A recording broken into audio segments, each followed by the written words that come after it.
What is up, everybody? This is your boy, Teran Rodriguez, host of Set Point here on iSports Radio, your direct feed for all that sports. And today we have ourselves a little bit of a treat. It's the first installment of the Set Point. Let's call it the extra points. As with me, I probably have the best guest to do this with, as he is the do it all man for the San Diego Wild. He's one of the founders of the NVA. You can catch him basically on the broadcast with Ira Thor and him running around getting everything organized for the San Diego Wild. But without any further delay, introducing or reintroducing, since he was a former guest on Set Point, Nick England. How you doing, Nick? Doing great, buddy. Appreciate having me on, and talking shop with you is always a pleasure. Excellent. So without any further delay, let's get started. But first and foremost, just so everything is clear, this is the thoughts and opinions of myself, Teran Rodriguez, and of Nick England, and not the thoughts and opinions of iSports Radio, the San Diego Wild, the NVA, or any third-party organizations. All right, Nick. So welcome back. Happy New Year to you. And if I recall correctly, you all had a scrimmage last weekend against the San Diego Miramar Jets. San Diego Miramar is a community college. So, how was that experience basically playing against someone that's not yourselves? Well, I mean, it's one of those things that on the court, it was a lot of fun. It's great to see where the youth talent in San Diego is headed. And part of my goal, I grew up in San Diego. I don't live there currently. I'm a little bit north, but I make the drive down 2-3 times a week. And so when I brought the team to San Diego, part of it was investing holistically in the volleyball scene and the community at large. So getting to see Gino Gamboa, who replaced the head coach John Lindicho after he retired. Lindicho is a longtime legend in the coaching community. And so to see Gino Gamboa, who played with me on the Las Vegas Ramblers back in 2020, assistant coach there is Skylar Marshigi from Texas Tyrants. And they've got the legendary USA middle blocker Ryan Millar on staff there. So a lot of legends in their own right, and a lot of guys I just like working with. And so kind of partnering with them for, a little bit of an exhibition fundraiser match was kind of a no-brainer. And we wanted to see how that venue played out and how it might work for us. Awesome. So, I will just also mention this. The Philadelphia Founders also had a scrimmage against some four-year universities. Did that kind of inspire you to have this scrimmage against San Diego Miramar, or what was the thought process of having this scrimmage? No, I mean, it's just the unfortunate reality is the NBA season, in my opinion, is all too short. And that's just, something we're building out. And so while we compete from April to that mid-July or end of July timeframe, I loved getting, as far as I'm concerned, my roster's active as early as January. This year, we started prepping mid-October because we had some other stuff that was on the docket that didn't end up coming to fruition, but we were ready for it. And so January rolls around. I want to start getting my guys matches. I've got a bunch of new pieces for the roster this season. So we wanted to see what they could do on the court. I've got a new head coach, Brett Alderman, who was a setter for me last year, played with the Australian national team in the Olympics. And so he brings a ton of veteran experience and just wanted to kind of get him at the helm. So a lot of moving pieces that getting it on the court all at once is a lot different than practice. And there was a lot of value for me as the owner to kind of see that come to fruition. So you won't be head coach of the Wild this year. So it's a little bit Nope. less of a hat to be wearing, or one less hat Yeah. to but The this, goal is definitely to grow the organization vertically, get me out of wearing everything like that. Got social media manager, team manager, general manager, head coach, assistant coaches, things like that. So we're trying to build a full organization up. excellent. And you've earned one less hat. So going to the scrimmage, you all looked pretty good against San Diego Miramar. What are some takeaways from your end about what good happened in the scrimmage and what your team can possibly improve on? Yeah. So notably, Wild last year, we had 5 guys that were playing on international contracts between Uchenna Ofoha, Matt Carnegie, Brandon Rattray, Josh Eisenberg, and Sam Berge.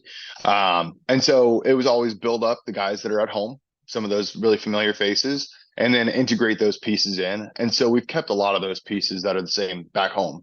And I just want to see where they're at and, where we were at with those guys.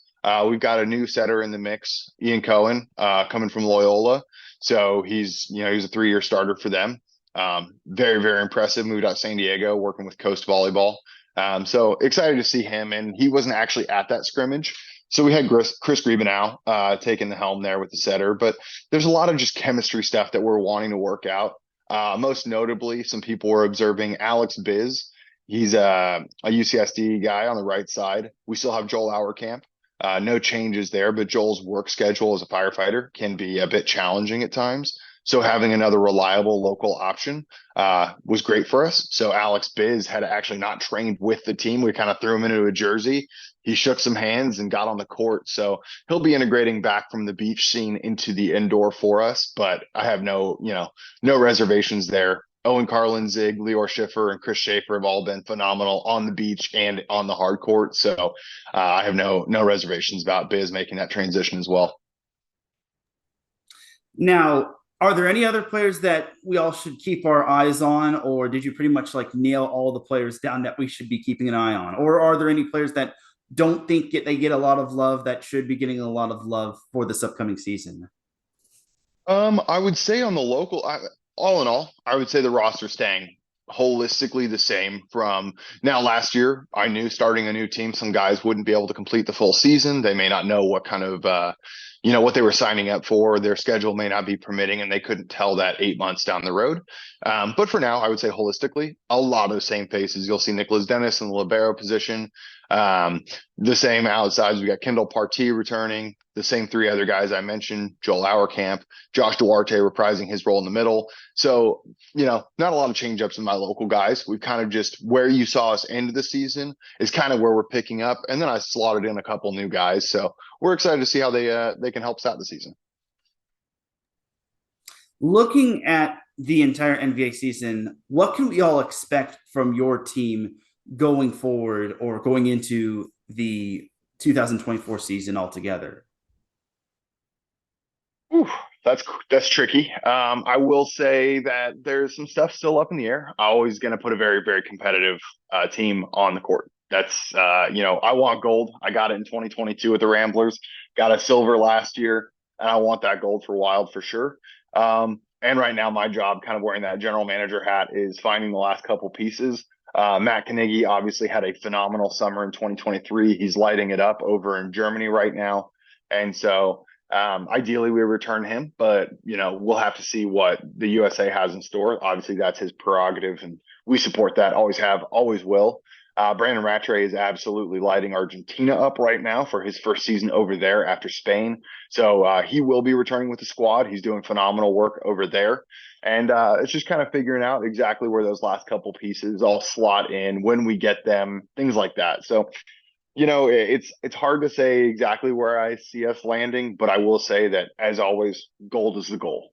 But if we've seen anything over the last 4 or 5 years in the NBA, it's that any team that doesn't quite win or have the finish they want, they don't typically just lay down and accept running it back. So, Stunners, they did a lot of adjustments between 2022 and 2023, and I would expect that this year is no different to keep that crown. They want to keep winning, so.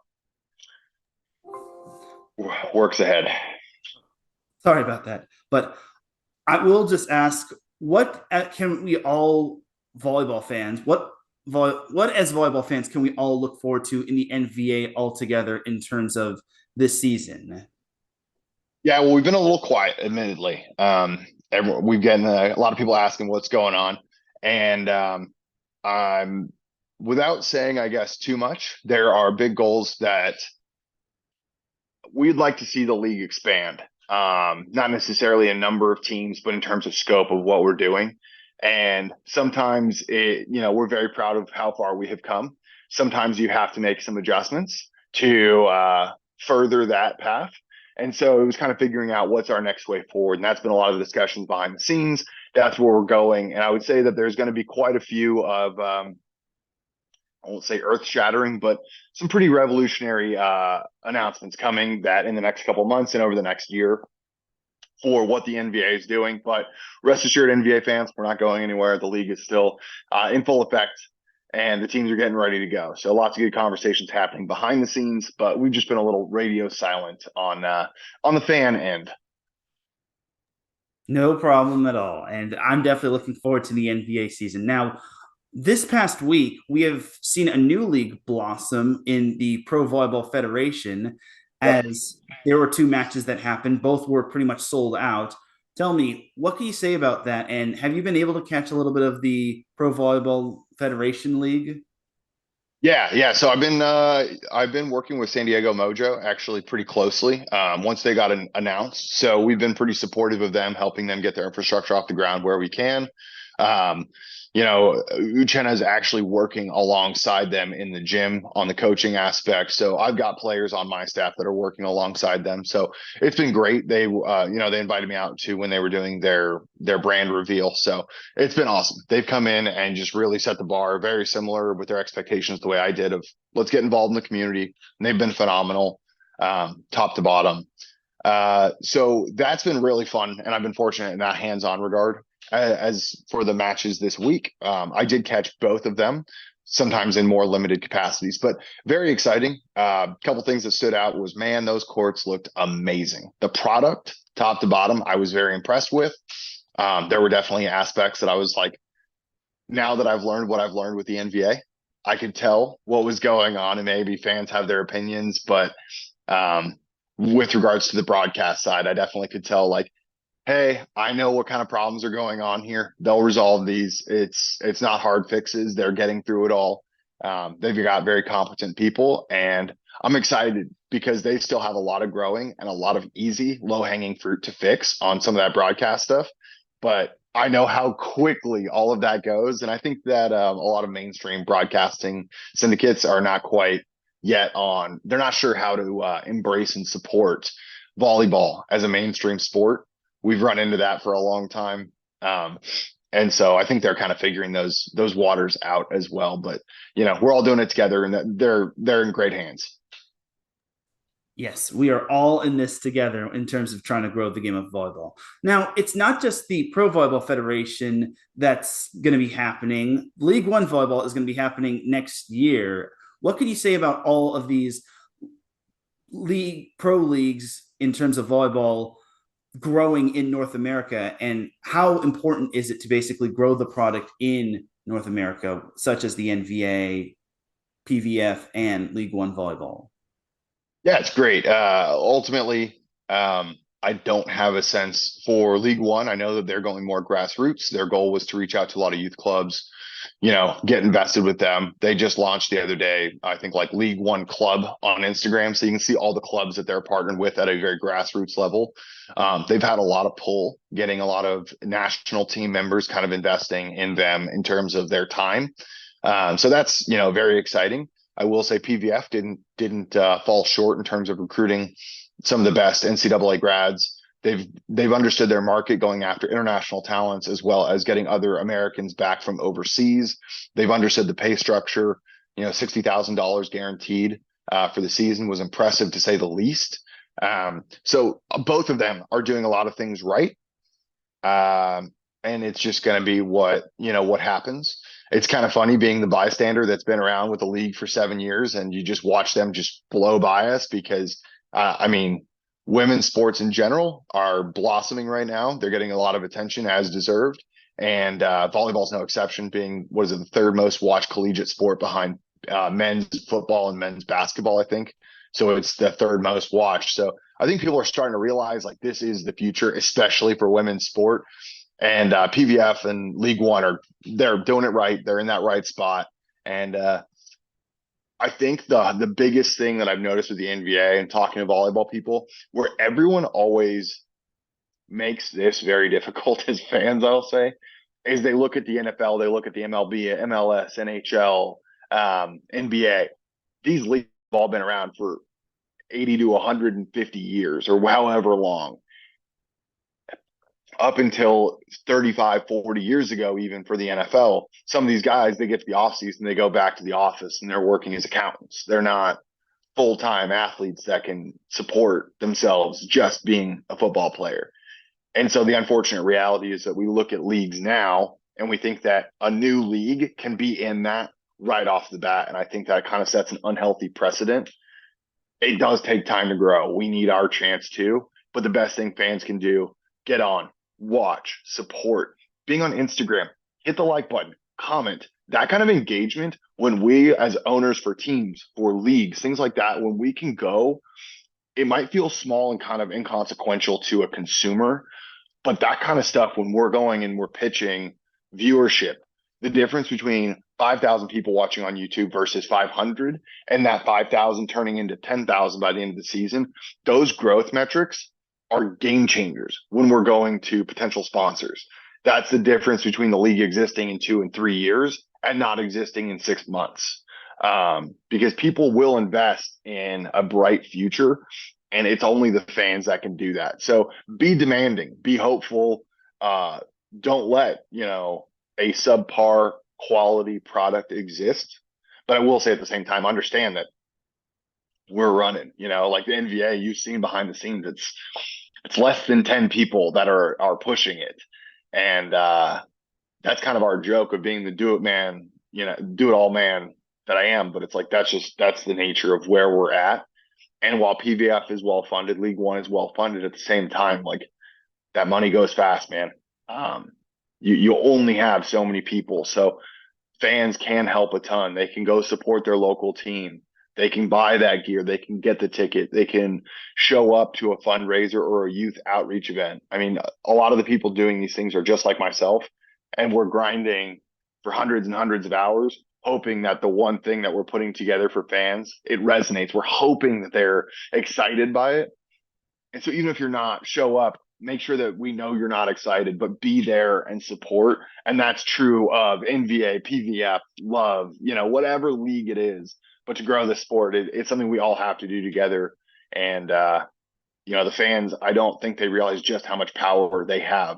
It's bringing 4 friends with you to that sports bar and requesting a game on, or calling around and finding where the game is, and just making sure that communities as a whole know we want to see volleyball. I couldn't have said it better. You couldn't have said it better than what you said right there. Here with Nick England, one of the founders of the NVA, owner of the San Diego Wild, the do-it-all man himself, as Teran Rodriguez of Set Point of iSports Radio, and with Nick England.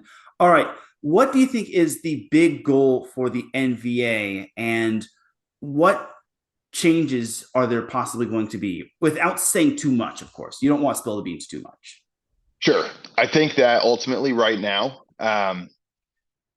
the biggest thing is we're having the chicken or the egg conversation. How do you pay athletes to be full-time professional athletes without a product that's more full-time? And how do you make a more full-time product when you can't afford to pay athletes who have to work full-time jobs? And so that's been the balancing act that we've had to go through. And I think the only way is just aggressively building up a fan base, and just got to go a step at a time, which is what we've been doing. That's why you see the exhibition matches. That's why we've been working with Mojo to help just build and make San Diego, for example. I'll speak to San Diego a lot because that is my market. But San Diego, that's why we're trying to prime them up to be, ready to consume volleyball. USD Toreros had an amazing NCAA season last year, going top 4, if I'm not mistaken. But realistically, we have USD women's program. We have the UCSD men's program. And beyond that, like, there's not really a ton. And so that's why I've also been investing with that community college level, because we've got Miramar, we've got Mesa College, we've got Grossmont, we've got so many colleges down there that really produce some great athletes. Maybe less talked about to OCC and IVC, our northern neighbors, but still very accomplished programs. And we've got Coast and Wave. I mean, those are 2 of the most legendary high school clubs in the country, less than 10 minutes away from each other. So top to bottom, San Diego gets volleyball. So it's really just kind of helping that connect and resonate with our product, and then turning that into something that can help me as an owner financially sustain a system that I can pay all of my athletes. And, we can create a more holistic, full season that fans are more accustomed to seeing with other sports, but also fans of the international game as well. Now, jumping back to the NVA, and you did mention junior colleges. Do you think we'll be seeing more like scrimmages with junior colleges with between the NVA and the 3C2A teams, if needed, like maybe an OCC versus Orange County Stunners, possibly? I mean, you're definitely going to see it from Wild. It's a top-down thing. Like I said, Grossmont, Mesa, we're in talks with these programs. Miramar has been so welcoming with Gino Gamboa there again. So we are doing it. I can't speak for what other teams are doing. We'll be announcing today that also we will be playing LA Blaze next weekend down at Miramar again. So more exhibition matches coming. I've got 3 or 4 more that I'm working on currently. So I want to get everyone in San Diego used to watching in person, getting to see San Diego Wild perform. I know that Mojo's ramping up, first home game coming up quickly, and we're gonna be there to support that as well. So we're just trying to create a full experience in San Diego. And I'm hoping to be at that San Diego Mojo home opener as well, just because you only get one home opener per season, as I always say. And the reason I mentioned OCC is because Vinny Rodriguez, one of your cohorts, is the assistant coach there. And that's kind of the reason why I brought him up there. So tell me, what can you say about Vinny, and what are some possible plans that he has for the Ramblers, if you know of any? Yeah, I mean, I would say that they had a bit of shell shock with the first season last year, that they didn't get a medal. But if you know anything about Vinny, that program's pretty historical in terms of performances. Got the bronze, silver, gold trio from 2020 to 2022. So, and I think on paper that 2023 roster was pretty phenomenal, and just kind of fell short. You know, we played the right match, and it was a battle between our two teams in the semifinals. But Vinny absolutely knows what he wants from that team, knows what he expects. I've been talking to him quite a bit about the roster that they're going after, pieces that they're looking at, because those are the conversations that we all have. And I would say they are one of those teams. Maybe I in name addressed the Stunners earlier with teams that year over year grow. Las Vegas Ramblers are absolutely not going to take any steps backward this offseason. So, Vinny gets it from the owner's side. He knows how to recruit athletes. A couple guys he's got his eyes on were absolutely going off on the NCAA scene last night, so that was exciting. But holistically, he's got the right approach, and I'm excited to see what those guys do with their roster this season. We're in talks already as well, so there should be an exhibition match, I think, between Ramblers and Wild preseason as well down in San Diego. So look for the little grudge match there between our two squads. I'm definitely looking forward to any scrimmages that may be happening. All right. So I know you're partially a broadcaster as well. I know I've heard you in terms of doing the whole play-by-play thing. Do you have any like Nick England isms? Because I did go back to the vault and hear some of your Nick England isms, like sends that back with a lot of pace. Do you have any personal Nick England isms, or are we going to have to wait for this upcoming season? I don't know. I don't. Obviously, I'm a talker. Anyone that's watching this, I just go off on tangents. Volleyball is my life. I watch and consume it at just a massive rate. I will say more than I have isms, I actually try really hard not to have speech patterns.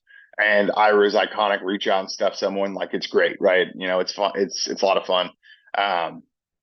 It's more that I have stuff I try to avoid. I'm big on the commentators can make an experience, but they can break it faster. So when you're distracted by the commentator, I think that's the biggest takeaway. One for me is, and I always talk about this when I'm at home, my wife is so patient with me because I'll just be yelling at the TV. When I hear someone say somehow, like, you have millions of words to pick, and you can't pick a word to describe what just happened, how a ball got put back over the net or got pancaked, and you say somehow, give the people what they want, pick a word, give them something. And that one always, oh man, that's my pet peeve. So hopefully you never hear that. And anyone listening to this, if you ever hear me say somehow, you can just, call me on it right away. But I would say that's one I more avoid, and I just hate hearing other broadcasters say, but that's just a personal ism for me.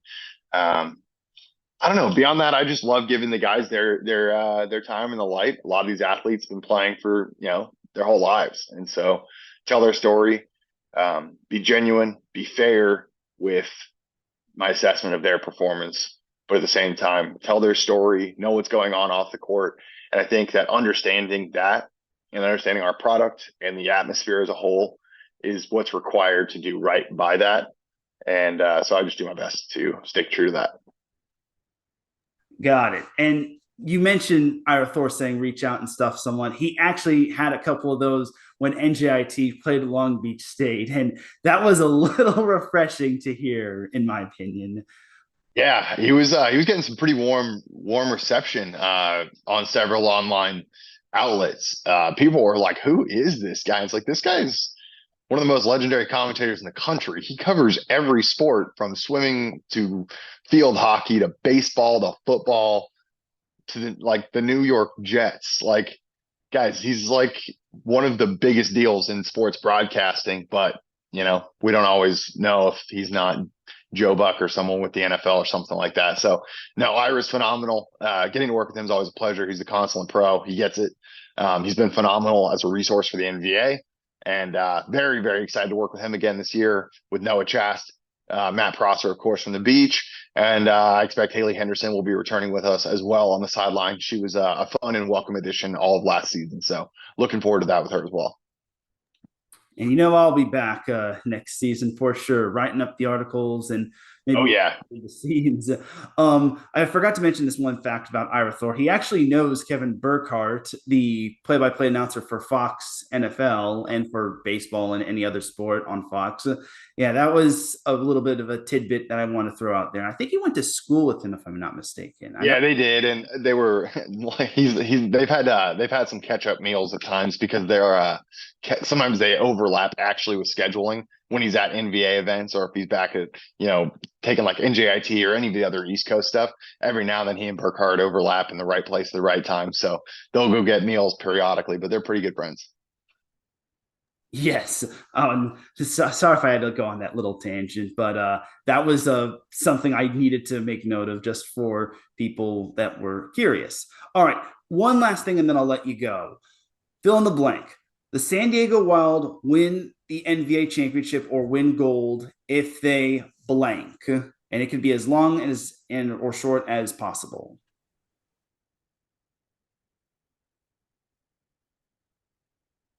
Oh man. Um, Man, after 2023, I'd say stop Corey Chavers. Uh, serve and pass. Short and sweet. I like it, Nick. All right. But that is basically going to do it. Do you have any other shout outs or plugs you want to plug in before we sign off? No, I think NVA, we're going to be back blowing up your newsfeed on socials soon enough here. Look forward to some more information and content coming out. Otherwise, be supportive of your local teams. Be demanding of them. Tell them you want more. We've been very fortunate with San Diego that our fans are demanding of us. They tell us, we want to support, we want to buy merchandise, we want to come to matches, make that all happen, and that puts the pressure back on me. I love it. Love to see it. I want to see more people doing what you're doing, T. Having Set Point out there, having other people that are stepping up to the plate and covering our sport, that demand is going to be rapidly increasing. Opportunities are definitely coming. And so it's exciting to see what you're doing just day after day, supporting PVF, Love, NCAA, men's, women's, NBA, just die hard for the sport. Props to you. And I hope that more people in the younger generations inspired by what you're doing, because there is so much potential here. And for anyone that wants to learn, reach out to the NBA. We're always accepting more help, as you know. But plenty of opportunities to get involved and help the sport grow. Excellent. I appreciate the nod. Definitely do follow Nick England on X, formerly known as Twitter, and on Instagram, and follow the San Diego Wild on Instagram. And I think they're on TikTok as well. I'm not on TikTok. Yep. Yeah. We are on TikTok as well. Yeah. Follow them on TikTok. Follow the NVA on X, formerly known as Twitter, as well as Instagram and on TikTok. And you can follow Set Point on X, formerly known as Twitter, at set_point.ie, and follow Set Point on Instagram at set_point.iesr. He's Nick England. I'm Teran Rodriguez. This is Set Point. Have yourself a great rest of the day, and we'll see you on the other side.